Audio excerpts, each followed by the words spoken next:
अमेरिकी राष्ट्रपति Donald Trump की कोशिशों से आखिरकार हमास और इजराइल के बीच 2 साल से जारी जंग पर अब युद्ध विराम लगता नजर आ रहा है। अमेरिकी राष्ट्रपति ने युद्ध विराम की घोषणा करते हुए कहा कि अब एक नए अध्याय का आगाज होगा। उन्होंने कहा कि उन्होंने अब तक 8 जंगें रुकवा दी हैं। अमेरिकी राष्ट्रपति की तरफ से इजरायली पार्लियामेंट में जहां इजरायली प्रधानमंत्री नेतन्याहू की तारीफ की गई, तो वहीं उन्होंने भ्रष्टाचार के मामले में उनकी चुटकी भी ली। हालांकि नेतन्याहू लगातार भ्रष्टाचार के आरोपों का खंडन करते रहे हैं, उसका इनकार करते रहे।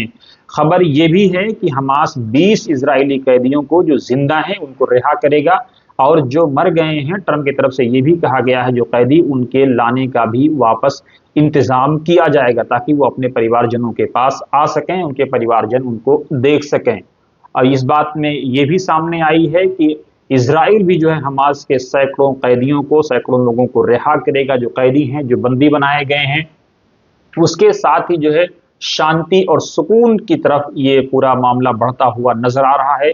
अमेरिकी राष्ट्रपति डोनाल्ड ट्रंप की कोशिशों और काविशों से उन्होंने साथ ही इस बात की चेतावनी भी दी कि सेंट्रल एशिया के उनके दौरे के दौरान अगर अफगानिस्तान और पाकिस्तान की जंग नहीं रुकती है तो दौरा खत्म करने के बाद, वापसी के बाद वो इस पर एक्शन लेने के बारे में भी सोचेंगे।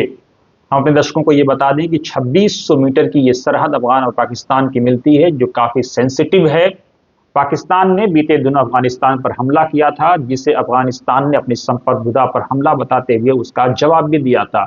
पाकिस्तान का ये आरोप है कि जो टीटीपी है, तहरीक तालिबान पाकिस्तान, जो पाकिस्तान के अंदर है, उसको अफगान यानी जो तालिबान गवर्नमेंट है उसका संरक्षण प्राप्त है। इस तरह के आरोप पाकिस्तान लगाता रहा है। हालांकि जो अफगान विदेश मंत्री हैं, बीते दिनों भारत के दौरे पर उन्होंने एक बात कही। उन्होंने कहा कि जंग हमसे अच्छी चीज नहीं होगी। ये कोई अमेरिका से पूछे, कोई रूस से पूछे, जाहिर सी बात है उनका सीधा सीधा इशारा और सीधा सीधा टारगेट पाकिस्तान था।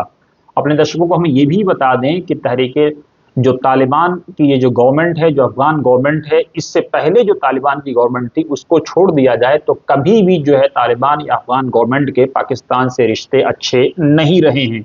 अपने दर्शकों को हम ये भी बता दें कि ट्रंप की तरफ से ये भी कहा गया कि अंधकार और कैद के ये 2 साल अब खत्म हो रहे हैं। उसके साथ ही उन्होंने ये भी कहा कि वेस्ट एशिया में जो है अब अस्थायी शांति और अस्थायी सुकून आपको देखने को मिलेगा।